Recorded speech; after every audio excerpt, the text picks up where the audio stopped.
All that done, Clive will realise something important about Whiteheart, which we won't spoil explicitly, but suffice to say that you just need to follow the quest to its conclusion, and especially as you're just getting started, figuring out what the best starter abilities in Final Fantasy XVI are is key if you're wanting to maximise your ability point usage and get the best start possible. Final Fantasy XVI move to a more action-focused combat system has seen the traditional turn-based skills replaced with new real-time abilities, but with the sheer amount of them in the game, it can be quite challenging to know which ones to prioritise. But for us, we think there are 5 abilities that you should focus on getting unlocked and upgraded as soon as possible once you have access to them. Swift Recovery, Burning Blade, Down Thrust, Lunge, and Heat Wave.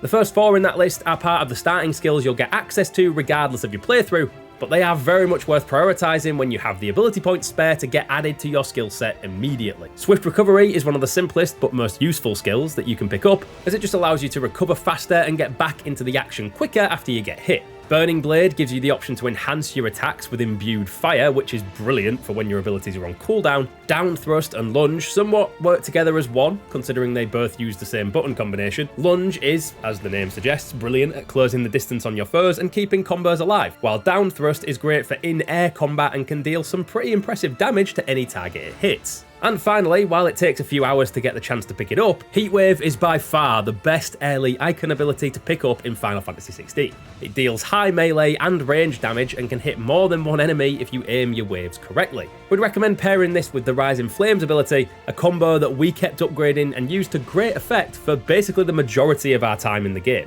So beyond those, what abilities should you be looking at dumping your ability points into to get that skill tree looking fire? For us, you should focus on these 4. Burning Blade, Precision Dodge, Rising Flames, and Heat Wave again. While it's strong on its own, the upgrade to Burning Blade makes the ability a far more potent addition to your arsenal. It speeds up the charge time for the attack, meaning that you only need to hold the button for a short while before you can unleash your fury onto any unfortunate enemies. And the upgrade often makes it ready by the time an attack animation is finished, so great for managing any cooldowns. The upgrade to Precision Dodge is also one of the great skill staples, as it simply increases the window for you to pull off a precision dodge. Great for ensuring that you take less damage, and can also capitalise on your skills to deal more stagger damage to bosses. Final Fantasy XVI's combat is fairly reliant on you mastering dodges as quickly as possible, so giving yourself a bit more time to pull them off will make a massive difference, especially if you're still just trying to get to grips with how the system works. For our final 2 picks, it is generally dependent on your icon ability choices, but we think that Rising Flames and Heat Wave are almost definitely the best, and their upgrades make this choice even more clear. Both upgrades deal more damage, but the upgrade to Heat Wave in particular adds another projectile to the attack, making it even more effective against bosses and crowds of enemies,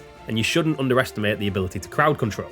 That said, the one thing we don't recommend upgrading is Phoenix Shift. It can seem tempting at first, but all it actually does is increase the eligible phase distance. You can, of course, spend your ability points however you please if you think this is a worthwhile investment, but we rarely found an opportunity where this upgrade actually made a difference in the game and made it worth the ability points we spent on it. So that's it, the best starter abilities in Final Fantasy XVI, and the best ones to upgrade when you hit the early game. Let us know what abilities you decided to focus on down in the comments, like and subscribe for more videos like this, and if you're looking for more early game guides for Final Fantasy XVI, check out these videos here.